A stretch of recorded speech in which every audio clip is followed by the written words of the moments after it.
ഇപ്പോൾ അരുൺ ശങ്കറും അനന്തകൃഷ്ണനും ചേരുന്നുണ്ട്. അരുൺ ശങ്കർ കൊച്ചിയിൽ നിന്നാണ്. Arun Shankar, good morning. അരുൺ, ഈ രണ്ട് വീടുകളിലും മരിച്ചു പറക്കി, ഫോണുകളൊക്കെ സ്വിച്ച് ഓഫ് ആണ്, കണ്ടുപിടിക്കാനേ കഴിയുന്നില്ല. മനഃപൂർവ്വമായി സിദ്ദിഖിന് സുപ്രീം കോടതിയെ സമീപിക്കാൻ സമയം അനുവദിച്ച് നൽകുന്നതായി പല പരാതികളും ഉയർന്നു വരുന്നൊരു സാഹചര്യം കൂടിയാണ്. വിശദാംശങ്ങൾ പറയൂ അരുൺ. എന്തായാലും നിലവിൽ സിദ്ദിഖ് അദ്ദേഹത്തിൻ്റെ രണ്ട് വീടുകളിലുമില്ല. ഇന്നലെ ഈ ഹൈക്കോടതിയുടെ ഉത്തരവ് വന്നതോടുകൂടി തന്നെ അദ്ദേഹത്തിൻ്റെ ഫോണും സ്വിച്ച് ഓഫ് ആയിരുന്നു. അതിനുശേഷം കുട്ടമശ്ശേരിയിലെ വീട്ടിലും പടമുകളിലെ വീട്ടിലും മാധ്യമപ്രവർത്തകർ ഉൾപ്പെടെ എത്തിയിരുന്നു. പക്ഷേ ഈ രണ്ട് വീടുകളും അടച്ചിട്ടിരിക്കുകയാണ്. അവിടെ നിന്ന് സിദ്ദിഖ് മാറിയിട്ടുണ്ട്. വിമാനത്താവളം വഴി, കൊച്ചി വിമാനത്താവളം വഴി അടുത്ത ദിവസങ്ങളിലൊന്നും സിദ്ദിഖ് പുറത്തേക്ക് പോയിട്ടില്ല. സംസ്ഥാനത്തിന് പുറത്തേക്കോ രാജ്യത്തിന് പുറത്തേക്കോ പോയിട്ടില്ല എന്നുള്ളതാണ് പ്രാഥമികമായിട്ട് ലഭിക്കുന്ന വിവരം. കൊച്ചിയിൽ സിദ്ദിഖിന് വേണ്ടിയുള്ള തിരച്ചിൽ നടക്കുന്നുണ്ട് എന്നുള്ളതാണ് നമുക്ക് ലഭിക്കുന്ന വിവരം. തിരുവനന്തപുരത്ത് നിന്നുള്ള അന്വേഷണ സംഘത്തിൻ്റെ പോലീസുകാർ കൊച്ചിയിൽ ഇന്നലെ ഉച്ചയോടെ എത്തിയിരുന്നു. അവരാണ് ഈ തിരച്ചിലിന് നേതൃത്വം നൽകുന്നത്. കൊച്ചി സിറ്റി പോലീസിൻ്റെ സഹായം ഈ കാര്യത്തിൽ ഈ അന്വേഷണ സംഘം തേടിയിട്ടില്ല. ഈ അന്വേഷണ സംഘം നേരിട്ടാണ് പരിശോധനകൾ അല്ലെങ്കിൽ തിരച്ചിൽ നടത്തുന്നത്. സിദ്ദിഖ് കീഴടങ്ങാനുള്ള ഒരു സാധ്യതയും പരിശോധിക്കുന്നുണ്ട്. കാരണം വലിയ രീതിയിലുള്ള സമ്മർദ്ദം ഉണ്ടായിക്കഴിഞ്ഞാൽ, വളരെ വലിയ രീതിയിലുള്ള ഒരു തിരച്ചിൽ ഉണ്ടായിക്കഴിഞ്ഞാൽ സിദ്ദിഖ് ഒരു പക്ഷേ കീഴടങ്ങാനുള്ള സാധ്യതയും അന്വേഷണ സംഘം മുൻകൂട്ടി കാണുന്നുണ്ട്. എന്തായാലും സിദ്ദിഖിന് വേണ്ടിയിട്ടുള്ള തിരച്ചിൽ ഇന്ന് കൂടുതൽ ശക്തമാക്കാൻ തന്നെയാണ് തീരുമാനം. കൂടുതൽ പോലീസുകാർ കൊച്ചി കേന്ദ്രീകരിച്ച് സിദ്ദിഖിന് വേണ്ടിയുള്ള തിരച്ചിൽ നടത്തും. രണ്ട് കാര്യങ്ങൾ പ്രധാനമായിട്ടും പരിശോധിക്കും. ഒന്ന്, സിദ്ദിഖ് കൊച്ചിയിലുണ്ടോ എന്നുള്ളത്. രണ്ട്, കൊച്ചി വിട്ട് പുറത്ത് അല്ലെങ്കിൽ സംസ്ഥാനത്തിന് പുറത്തേക്ക് സിദ്ദിഖ് പോയിട്ടുണ്ടോ എന്നുള്ള ഈ രണ്ട് കാര്യങ്ങൾ പരിശോധിക്കും. നിലവിൽ രാജ്യം വിടാനുള്ള സാധ്യത ഇല്ല എന്നുള്ളതാണ് അന്വേഷണ സംഘം നൽകുന്ന വിവരം. കാരണം ലുക്കൌട്ട് സർക്കുലർ സിദ്ദിഖിനെതിരെ നിലനിൽക്കുന്നുണ്ട്. അതുകൊണ്ട് സിദ്ദിഖ് രാജ്യം വിട്ടുപോകാനുള്ള ഒരു സാധ്യതയുമില്ല. കഴിഞ്ഞ ദിവസം കവിയൂർ പൊന്നമ്മയുടെ സംസ്കാര ചടങ്ങിൽ സിദ്ദിഖ് പങ്കെടുത്തിരുന്നു. അതിന് 2 ദിവസം കഴിഞ്ഞിട്ടാണ് ഇപ്പോൾ ഈ ഹൈക്കോടതി ഉത്തരവ് വരുന്നത്. അതിനിടയിൽ സിദ്ദിഖ് രാജ്യം വിട്ടു പോയിട്ടില്ല എന്നുള്ളതാണ് ഔദ്യോഗികമായിട്ട് ലഭിക്കുന്ന വിവരം. അതിനപ്പുറത്തേക്ക് മറ്റെവിടെങ്കിലും ഒളിയിടത്തിലേക്ക് സിദ്ദിഖ് മാറിയിട്ടുണ്ടോ, അത് കേരളത്തിനകത്ത് തന്നെയാണോ അതോ പുറത്താണോ, ഇക്കാര്യത്തിലാണ് പോലീസ് കൃത്യമായി. അരുൺ ശങ്കർ, ഞാൻ മടങ്ങി വരാം. അനന്തകൃഷ്ണൻ തിരുവനന്തപുരത്ത് നിന്നും ചേരുന്നു. Ananthakrishnan, good morning. കൊച്ചിയിലില്ല എന്ന് പറയുന്നു. ഇപ്പോഴത്തെ സുപ്രീം കോടതിയിൽ ഹർജി കൊടുക്കും എന്ന്, ജാമ്യ അപേക്ഷ നൽകുമെന്ന് പറയുന്നു. പരാതിക്കാരിയും സുപ്രീം കോടതിയെ സമീപിക്കാൻ ഒരുങ്ങുകയാണ്. രാജ്യം വിട്ട് പോയിട്ടില്ല അല്ലെങ്കിൽ സംസ്ഥാനം വിട്ട് വിമാനത്താവളം വഴി എവിടെയും പോയിട്ടില്ല എങ്കിൽ എന്തുകൊണ്ടായിരിക്കും കണ്ടുപിടിക്കാനാവാത്തത്? അത്രയധികം ഇനാക്റ്റീവാണോ അല്ലെങ്കിൽ പ്രവർത്തിക്കാതിരിക്കുന്നവരാണോ നമ്മുടെ അന്വേഷണ ഉദ്യോഗസ്ഥർ? എത്രയും പെട്ടെന്ന് കേസുകളൊക്കെ കണ്ടുപിടിക്കുകയും ആളുകളെ കണ്ടുപിടിക്കുകയും ഒക്കെ ചെയ്യുന്ന പോലീസ് ഉദ്യോഗസ്ഥർക്ക് സിദ്ദിഖിലേക്ക് എത്താൻ കഴിയുന്നില്ലേ?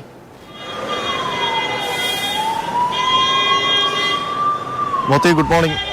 കേരളത്തിലെ ഒരു പുൽക്കൊടിക്ക് വരെ അറിയാവുന്ന അത്രയും ഫെമിലിയർ ആയിട്ടുള്ള ഒരു ഫേസ് സിദ്ദിഖിന് വേണ്ടി ലുക്കൌട്ട് നോട്ടീസൊക്കെ ഇറക്കിയിട്ട് ഒരു രാത്രി മുഴുവനുള്ള തിരച്ചിൽ സംസ്ഥാനമൊട്ടാകെ കേരള പോലീസ് നടത്തി കഴിഞ്ഞു. ഇതുവരെ സിദ്ദിഖിനെ കണ്ടെത്താൻ കഴിഞ്ഞിട്ടില്ല. ഇന്നലെ മുൻകൂർ ജാമ്യാപേക്ഷ ഹൈക്കോടതി തള്ളിയപ്പോൾ തന്നെ ലുക്കൌട്ട് സർക്കുലർ ഇറക്കിയതാണ്. അത് സിദ്ദിഖ് നാടുവിടുന്നത് തടയാൻ വേണ്ടിയിട്ടാണ്. എത്രയും പെട്ടെന്ന് തന്നെ സിദ്ദിഖിനെ അറസ്റ്റ് ചെയ്യണം എന്നുള്ളൊരു നിർദ്ദേശമാണ് ക്രൈംബ്രാഞ്ച് ADGP സ്പെഷ്യൽ ഇൻവെസ്റ്റിഗേഷൻ ടീമിന് നൽകിയത്. അതിന്റെ അടിസ്ഥാനത്തിൽ മ്യൂസിയം പോലീസ് സ്റ്റേഷനിലെ ഒരു സംഘം പോലീസുകാർ രാവിലെ തന്നെ കൊച്ചിക്ക് പോയിരുന്നു. അതിനുശേഷം മ്യൂസിയം SHOയും കൊച്ചിയിലേക്ക് പോയിട്ടുണ്ട്. ഇതുവരെ മറ്റു വിവരങ്ങൾ ഒന്നും തന്നെ സിദ്ദിഖിനെ കണ്ടെത്താൻ കഴിഞ്ഞിട്ടുണ്ടോ, സിദ്ദിഖിനെ കസ്റ്റഡിയിൽ എടുത്തിട്ടുണ്ടോ,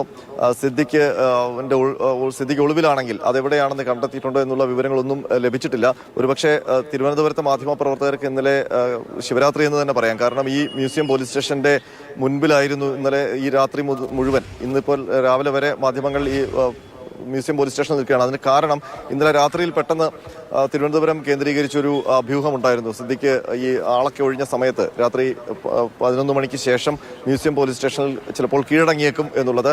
അത് സംബന്ധിച്ച് ചില നീക്കങ്ങളും ഈ മ്യൂസിയം പോലീസ് സ്റ്റേഷൻ കേന്ദ്രീകരിച്ച് ഉണ്ടായിരുന്നു.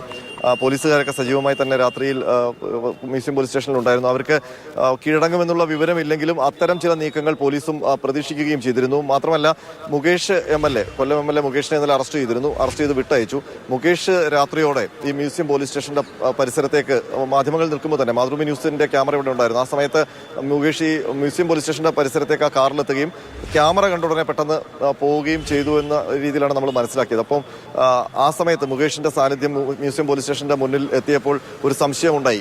സിദ്ദിഖിന് ഇവിടെ കീഴടങ്ങാൻ വരുമോ, സിദ്ദിഖിനെ കീഴടങ്ങുന്ന നടപടികൾക്ക് വേണ്ടിയിട്ടാണോ മുകേഷ് ഇന്നലെ കൊച്ചിയിലെ അറസ്റ്റിനൊക്കെ ശേഷം ഇത്രയും ദൂരം തിരുവനന്തപുരത്ത് എത്തി പിന്നീട് മ്യൂസിയം പോലീസ് സ്റ്റേഷന്റെ പരിസരത്തേക്ക് എത്തിയതെന്നൊക്കെയുള്ള ഒരു സംശയം ഉടലെടുത്തിരുന്നു. ഇതോടുകൂടി രാത്രി മുഴുവൻ സിദ്ദിഖ് ഇവിടെ കീഴടങ്ങാൻ സാധ്യതയുണ്ട് എന്നുള്ളൊരു അഭ്യൂഹമായിരുന്നു. മാത്രമല്ല പകലൊക്കെ വന്നു കഴിഞ്ഞാൽ ഒരുപാട് തിരക്കും ജനങ്ങളൊക്കെ തടിച്ചുകൂടാനൊക്കെയുള്ള സാധ്യതയുണ്ട്. അപ്പോൾ അതിനൊക്കെ ഒഴിവാക്കി വളരെ സമാധാനത്തോടെ രാത്രിയിൽ പോലീസിന് മുൻപാകെ എത്താമെന്നുള്ളൊരു തീരുമാനത്തിലേക്ക് എത്താനൊക്കെയുള്ള സാധ്യതയുണ്ടായിരുന്നു. പക്ഷേ അതൊന്നും സംഭവിച്ചില്ല. ഇപ്പോൾ നേരം വെളുത്ത് വരുമ്പോഴും സിദ്ദിഖ് എവിടെയെന്നറിയില്ല, മ്യൂസിയം പോലീസ് സ്റ്റേഷനിൽ എത്തിയിട്ടില്ല. നമുക്കിപ്പോൾ മനസ്സിലാക്കാൻ കഴിയുന്നത് പോലീസ് പരമാവധി ശ്രമിച്ചിട്ടുണ്ട്, പക്ഷേ കണ്ടെത്താൻ കഴിഞ്ഞിട്ടില്ല എന്ന് വേണം മനസ്സിലാക്കാൻ. അതല്ലെങ്കിൽ ഏതെങ്കിലും തരത്തിലുള്ള നീക്കുപോക്കുകൾ അണിയറയിൽ നടക്കുന്നുണ്ടോ? സിദ്ദിഖിന്റെ ഇപ്പോൾ മുൻകൂർ ജാമ്യാപേക്ഷ സുപ്രീം കോടതിയിലും ഫയൽ ചെയ്യാനിരിക്കുകയാണ്. അപ്പോൾ സുപ്രീം കോടതിയുടെ ഒരു തീരുമാനം വരെ സിദ്ദിഖ് അങ്ങനെ ഒളിവിൽ കഴിയട്ടെ, അതിനുശേഷം അറസ്റ്റ് ചെയ്താൽ മതി എന്നുള്ള തീരുമാനത്തിലേക്ക് എല്ലാവരും ചോദിക്കുന്ന ചോദ്യം, എന്തുകൊണ്ട് ഈ നേരത്തെ അനന്തൻ തന്നെ സൂചിപ്പിച്ചതുപോലെ ഒരു പുൽക്കൊടിക്ക് പോലും പരിചയമുള്ള ഒരാളാണ് ഇത്ര ബുദ്ധിമുട്ടാണോ കണ്ടെത്താൻ എന്നത്? അനന്തനിലേക്ക് ഞാൻ തിരികെ വരാം. ദില്ലിയിൽ നിന്നും ബി ബാലഗോപാൽ തുടരുന്നുണ്ട്. ബാലുചേട്ടാ, ഈ നമ്മൾ സംസാരിക്കുകയായിരുന്നു, ഈ ഒരു പുൽക്കൊടിക്ക് പോലും അറിയാവുന്ന ഒരാൾ ഇനിയും കണ്ടെത്താൻ കഴിയുന്നില്ല. മാത്രമല്ല, ഈ സുപ്രീം കോടതിയെ സമീപിക്കുന്നതിന് മുൻപ് നമ്മളൊരു കാര്യം പറയേണ്ടതുണ്ട് എന്ന് തോന്നുന്നു. ഇവിടെ ഹൈക്കോടതിയുടെ ഒരു നിരീക്ഷണത്തിൽ വളരെ രൂക്ഷമായ ഭാഷയിൽ പറഞ്ഞിട്ടുണ്ട്, വളരെ ശക്തമായ ഭാഷയിൽ പറഞ്ഞിട്ടുണ്ട്, എന്തുകൊണ്ടും അതിന് യാതൊരു സാധൂകരണവും നൽകാൻ കഴിയുന്നതല്ല എന്ന് പറഞ്ഞിട്ടുള്ള സ്ഥിതിക്ക് സുപ്രീം കോടതിയിൽ ഇനി ഒരു സാധ്യത സിദ്ദിഖിന് മുന്നിൽ ഉണ്ടാവുമോ?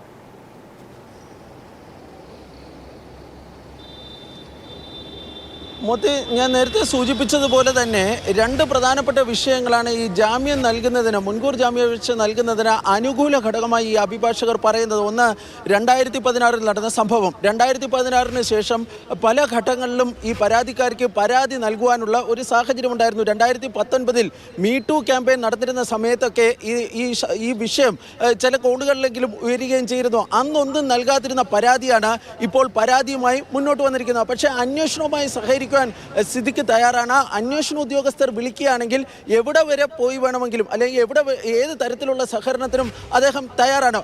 കസ്റ്റോഡിയൽ ഇൻട്രോഗേഷൻ ആവശ്യമില്ല. അതുകൊണ്ട് തന്നെ മുൻകൂർ ജാമ്യം അനുവദിക്കണമെന്നതാണ് ഈ അഭിഭാഷകർ പറയുന്നത്.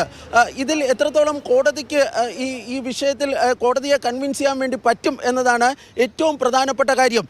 ഇതിന് ഈ സിദ്ദിഖിന് വേണ്ടി ഇപ്പോൾ ഈ കേസിന് അല്ലെങ്കിൽ കേസുമായി ബന്ധപ്പെട്ട് പ്രവർത്തിക്കുന്ന അഭിഭാഷക സംഘം നേരത്തെ കേരളത്തിലെ പ്രമാദമായ ഒരു കേസിൽ, അതായത് ഈ ചലച്ചിത്ര മേഖലയുമായി ബന്ധപ്പെട്ട വളരെ പ്രമാദമായ ഒരു കേസിന് പിന്നിൽ പ്രവർത്തിച്ചവരായിരുന്നു. അതേ അഭിഭാഷക സംഘം തന്നെയാണ് ഈ കേസിലും സിദ്ദിഖിന് വേണ്ടി സുപ്രീം കോടതിയിൽ ഇപ്പോൾ ഹർജി ഫയൽ ചെയ്യുന്നതിന്, അതായത് മുൻകൂർ ജാമ്യാപേക്ഷ ഫയൽ ചെയ്യുന്നതിനുള്ള നടപടികളിലേക്ക് മറ്റും കടന്നിരിക്കുന്നത്. അവരെ സംബന്ധിച്ചിടത്തോളം ശക്തമായ ഒരു പ്രതീക്ഷയുണ്ട്. പക്ഷേ അതിജീവിത വരുന്നുണ്ട്. വൃന്ദ ഗ്രോവർ അതിജീവിതയ്ക്ക് വേണ്ടി സുപ്രീം കോടതിയിൽ ഹാജരാകുവാൻ വേണ്ടി ഉള്ള സാധ്യത വളരെ കൂടുതലാണ്. ഏതാണ്ട് സാധ്യത എന്നുള്ളതല്ല, തടസ്സ ഹർജി നൽകുമെന്ന് ഉറപ്പാണ്. ഈ സിദ്ദിഖ് മുൻകൂർ ജാമ്യാപേക്ഷ നൽകിയ വൃന്ദ ഗ്രോവർ തന്നെ നേരിട്ട് ഹാജരായി ആ തടസ്സ ഹർജിയിൽ സിദ്ദിഖിന് ജാമ്യം നൽകുന്നതിനെ ശക്തമായി എതിർക്കുവാനുള്ള സാധ്യതയുമൊക്കെ ഉണ്ട്. അങ്ങനെയൊക്കെ വരുന്ന ഒരു സാഹചര്യത്തിൽ നേരത്തെ അനന്തകൃഷ്ണൻ പറഞ്ഞതുപോലെ ഈ സുപ്രീം കോടതിയിൽ വരികയും ആ ഒരു തിരിച്ചടി കൂടി നേരിടാൻ വേണ്ടി സിദ്ദിഖിന് തയ്യാറാകുമോ എന്നത് മാത്രമാണ് അറിയേണ്ടതായുള്ളത്. അങ്ങനെ തയ്യാറാകാൻ, അല്ലെങ്കിൽ അങ്ങനെ ഒരു സാധ്യത ഉണ്ട് എന്ന് അഭിഭാഷകർ ഉറപ്പിച്ചു പറയുകയാണെങ്കിൽ സിദ്ദിഖ് സ്വാഭാവികമായും സുപ്രീം കോടതിയിലെത്തും. ഞാൻ നേരത്തെ പറഞ്ഞതുപോലെ തന്നെ സുപ്രീം കോടതിയുടെ പുതിയ നിയമാവലി പ്രകാരം ഈ അടിയന്തരമായി പരിഗണിക്കേണ്ട കേസുകൾ രാവിലെ 10-നും 10:30-നും ഇടയിൽ മെൻഷനിങ് ഓഫീസറെ അറിയിക്കണം, രേഖാമൂലം അറിയിക്കണം. അത് രജിസ്ട്രാർ ജുഡീഷ്യലിന്റെ ഫ്രണ്ടിലേക്ക് ആ ഫയൽ കൊണ്ടുപോകും. തുടർന്ന് രജിസ്ട്രാർ ജുഡീഷ്യൽ അത് ചീഫ് ജസ്റ്റിസിന്റെ അടുത്തെത്തിക്കും. ചീഫ് ജസ്റ്റിസ് ആണ് ഈ കേസ് എപ്പോൾ കേൾക്കണം എന്ന കാര്യത്തിൽ ഒരു അന്തിമ തീരുമാനമെടുക്കേണ്ടത്. സ്വാഭാവികമായും ഈ മുൻകൂർ ജാമ്യാപേക്ഷ ആയതിനാൽ തന്നെ നാളെയോ മറ്റന്നാളോ തന്നെ ഇന്ന് ഫയൽ ചെയ്യുകയും 10:30-ന് മുമ്പ് സുപ്രീം കോടതിയുടെ ശ്രദ്ധയിൽ അക്കാര്യം പെടുത്തുകയും ചെയ്താൽ നാളെയോ മറ്റന്നാളോ തന്നെ ഈ സുപ്രീം കോടതി ഈ ഹർജി പരിഗണിക്കുവാനുള്ള സാധ്യതയാണ് ഉള്ളത്. അതിനിടയിൽ അദ്ദേഹം കീഴടങ്ങുമോ അതോ ഈ ഹർജി ഫയൽ ചെയ്യുന്ന നടപടികളിൽ നിന്ന് പിന്മാറുമോ എന്നതൊക്കെ കാത്തിരുന്ന് കാണേണ്ട കാര്യമാണ്. മോത്തി. ശരി ബാലുചേട്ടാ. കൊച്ചിയിൽ നിന്നും അരുൺ ശങ്കർ തുടരുകയാണ്. അരുൺ, ഈ കണ്ടെത്താനാവാത്ത സ്ഥിതിക്ക് ഈ എന്താണ് അവിടുത്തെ വീടിൻ്റെ പരിസരത്ത്? അവിടെ ആരെങ്കിലും ഉണ്ടോ? വീട്ടിൽ ആരെങ്കിലും മേൽനോട്ടക്കാരുണ്ടോ? അങ്ങനെ ആരെങ്കിലും ഉണ്ടോ അവിടെ? ഇപ്പോൾ വീട്ടിൽ സിദ്ദിഖിൻ്റെ ബന്ധുക്കളായിട്ടുള്ളവർ ആരും ഇല്ല എന്നുള്ളതാണ് നമ്മൾ മനസ്സിലാക്കുന്നത്. പടമകളുടെ വീട്ടിലാണെങ്കിലും കുട്ടമശ്ശേരിയിലെ വീട്ടിലാണെങ്കിലും ഇന്നലെ അത് പൂട്ടിയിരുന്നു. പൂട്ടി അവിടെയുള്ളവർ മറ്റു സ്ഥലങ്ങളിലേക്ക് മാറിയിട്ടുണ്ടെന്നുള്ളതാണ് നമ്മൾ മനസ്സിലാക്കിയത്.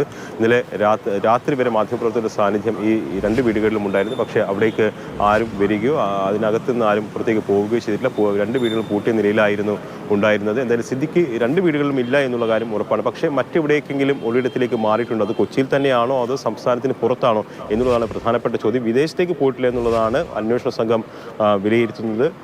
കാരണം നേരത്തെ പറഞ്ഞതുപോലെ 2 ദിവസം മുമ്പ് നടന്ന കബീർ പൊന്നമ്മയുടെ സംസ്കാര ചടങ്ങിൽ സിദ്ദിഖ് പങ്കെടുത്തിരുന്നു. അതിനുശേഷം സിദ്ദിഖ് വിദേശത്തേക്ക് പോയിട്ടില്ല. പക്ഷേ ഈ ഉത്തരവ് വന്നതിന് ശേഷം മുൻകൂർ ജാമ്യ അപേക്ഷ തള്ളിക്കൊണ്ടുള്ള ഉത്തരവ് വന്നതിന് ശേഷം സിദ്ദിഖിൻ്റെ ഫോൺ പൊടുന്നതിനെ ഓഫാകുന്നു. അതിനുശേഷം എവിടേക്ക് മാറി എന്നുള്ളതാണ് പ്രധാനപ്പെട്ട ചോദ്യം. എന്തായാലും അന്വേഷണ സംഘം ഇന്നലെ ഉച്ചയോടുകൂടി തന്നെ കൊച്ചിയിൽ എത്തിയിട്ടുണ്ട്. അവർ സിദ്ദിഖ് ഉണ്ടാകാൻ സാധ്യതയുള്ള എല്ലാ സ്ഥലങ്ങളും പരിശോധിക്കുന്നുണ്ട്. ഫോണിൻ്റെ ലൊക്കേഷൻ ഉൾപ്പെടെയുള്ളവ അന്വേഷണ സംഘം പരിശോധിക്കുന്നുണ്ട്. നേരത്തെ അനന്തകൃഷ്ണൻ സൂചിപ്പിച്ചതുപോലെ ഇനിയും സിദ്ദിഖിന് സുപ്രീം കോടതി ഉത്തരവ് വരുന്നവരെ ആ അവസരം കൊടുക്കണമോ എന്നുള്ളൊരു പ്രധാനപ്പെട്ട ചോദ്യമുണ്ട്. അക്കാര്യത്തിൽ അന്വേഷണ സംഘം മുൻകൂർ ജാമ്യ ഹർജി തള്ളിക്കൊണ്ട് ഹൈക്കോടതി പറഞ്ഞ ചില കാര്യങ്ങളുണ്ട്. പരാതിക്കാരി പരാതി നൽകാൻ വൈകി എന്നത് നടപടികൾക്ക് ഒരു തടസ്സമേ ആകുന്നില്ല, അതൊരു തെറ്റായി കാണുന്നേ ഇല്ല, അതിൽ പ്രശ്നമില്ല എന്നാണ്. പിന്നെ സുപ്രീം കോടതിയിൽ നിലനിൽക്കാൻ സാധ്യതയുള്ള 2 കാര്യങ്ങൾ, അതായത് ജാമ്യ ഹർജി സമർപ്പിക്കുമ്പോൾ നിലനിൽക്കാൻ ആശാവഹമായ 2 കാര്യങ്ങളെന്ന് പറയുന്നത്, ഒന്ന്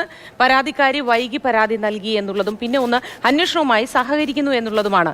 അങ്ങനെയാണെങ്കിൽ ഹൈക്കോടതി പറഞ്ഞ ഈ ഒരു പോയിന്റിൽ പരിഗണിക്കാൻ സുപ്രീം കോടതിക്ക് കഴിയില്ലല്ലോ. ഇക്കാര്യത്തിൽ ഹൈക്കോടതി വ്യക്തമാക്കിയ ഏറ്റവും പ്രധാനമായിട്ടും ഈ പ്രതിഭാഗം ഉയർത്തുന്ന ഒരു വാദമെന്ന് പറയുന്നത് ഈ ആരോപണം അല്ലെങ്കിൽ ഈ പരാതി നൽകാൻ വൈകി എന്നുള്ളതാണ്. 2016 ഈ പരാതിക്ക് ആസ്പദമായ സംഭവം നടക്കുന്നത്. എന്തുകൊണ്ടാണ് ഇത്രയും വർഷം 8 വർഷത്തോളം പരാതി നൽകാൻ വൈകിയത് എന്നുള്ളൊരു ചോദ്യമാണ് ഈ പ്രതിഭാഗം ഉന്നയിച്ചത്. പക്ഷേ അക്കാര്യത്തിൽ ഹൈക്കോടതി തന്നെ വ്യക്തമാക്കിയിരിക്കുന്നത് അത്തരത്തിൽ വൈകുന്നത് ഒരു പ്രശ്നമല്ല. കാരണം അങ്ങനെ വൈകി പരാതി നൽകുന്നത് അത് അങ്ങനെ ചെയ്യുന്നതിന് തെറ്റില്ല എന്നുള്ളത് സുപ്രീം കോടതിയുടെ വിധികൾ തന്നെ അനുകൂലിക്കുന്നുണ്ട്. അപ്പോൾ അക്കാര്യത്തിലൊരു പ്രശ്നമില്ല എന്നുള്ളതാണ് ഹൈക്കോടതി ഇന്നലത്തെ ഉത്തരവിൽ വ്യക്തമാക്കുന്നത്. അതോടൊപ്പം തന്നെ മറ്റൊരു കാര്യം ഹൈക്കോടതി എടുത്തു പറഞ്ഞത് പ്രഥമ ദൃഷ്ട്യാ ഈ ആരോപണം നിലനിൽക്കും എന്നുള്ളതാണ്. ഈ 2 കാര്യങ്ങളും ഹൈക്കോടതി വളരെ വ്യക്തമായിട്ട് തന്നെ ഇന്നലത്തെ ഉത്തരവിൽ പറഞ്ഞിട്ടുണ്ട്. അപ്പോൾ അത് സുപ്രീം കോടതി കൂടി അംഗീകരിച്ചു കഴിഞ്ഞാൽ ഒരുപക്ഷെ സിദ്ദിഖിന് മറ്റു മാർഗ്ഗങ്ങൾ ഉണ്ടാകില്ല. സിദ്ദിഖിന് കീഴടങ്ങുക അല്ലെങ്കിൽ സിദ്ദിഖ് എത്രയും വേഗം അറസ്റ്റ് ചെയ്യപ്പെടുക എന്നുള്ളതിലേക്കായിരിക്കും കാര്യങ്ങൾ പോവുക. എന്തായാലും ഈ വൈകൽ എന്നുള്ളത് നേരത്തെ തന്നെ ഈ പ്രതിഭാഗം ഉയർത്തുന്നതാണ്. അതോടൊപ്പം തന്നെ മറ്റൊരു വിഷയം ഉയർത്തിയത് ഈ പരാതിക്കാരിയെ വ്യക്തിഹത്യ ചെയ്യുന്ന തരത്തിലുള്ള ആരോപണങ്ങൾ നടത്തിയിരുന്നു. അത് ഹൈക്കോടതിയിലും ഈ ഹർജിയുടെ വാദത്തിൻ്റെ ഭാഗമായിട്ട് ഉയർത്തിയിരുന്നു. പക്ഷേ അത് അംഗീകരിക്കാൻ കഴിയില്ല എന്നുള്ളത് വളരെ വ്യക്തമായിട്ട് തന്നെ ഇന്നലെ ഹൈക്കോടതി എടുത്തു പറഞ്ഞിട്ടുണ്ട്. അപ്പോൾ സിദ്ദിഖ് പ്രാഥമികമായിട്ട് ഉയർത്തിയിട്ടുള്ള എല്ലാ വാദങ്ങളെയും ഖണ്ഡിച്ചുകൊണ്ടാണ് ഹൈക്കോടതി മുൻകൂർ ജാമ്യാപേക്ഷ തള്ളിയിരിക്കുന്നത്. അപ്പോൾ ആ നിലപാട് സുപ്രീം കോടതി കൂടി ഉയർത്തിപ്പിടിച്ചു കഴിഞ്ഞാൽ സിദ്ദിഖിന് മറ്റു മാർഗ്ഗങ്ങൾ ഉണ്ടാകില്ല. കീഴടങ്ങുക എന്നുള്ളതല്ലാതെ അല്ലെങ്കിൽ പോലീസ് അറസ്റ്റ് ചെയ്യുക എന്നുള്ളതല്ലാതെ മറ്റു മാർഗ്ഗങ്ങളിലേക്ക് സിദ്ദിഖിന് മുന്നിലില്ല. പോലീസിന് ശരി. അരുൺ ശങ്കർ വിവരങ്ങൾ നൽകിയത്. ഡൽഹിയിൽ നിന്നും ബാലഗോപാൽ, തിരുവനന്തപുരത്ത് നിന്നും അനന്തകൃഷ്ണനും, കൊച്ചിയിൽ നിന്ന് അരുൺ ശങ്കറുമാണ്. 3 പേർക്കും നല്ലൊരു ദിവസമായിരിക്കട്ടെ എന്ന് ആശംസിക്കുന്നു.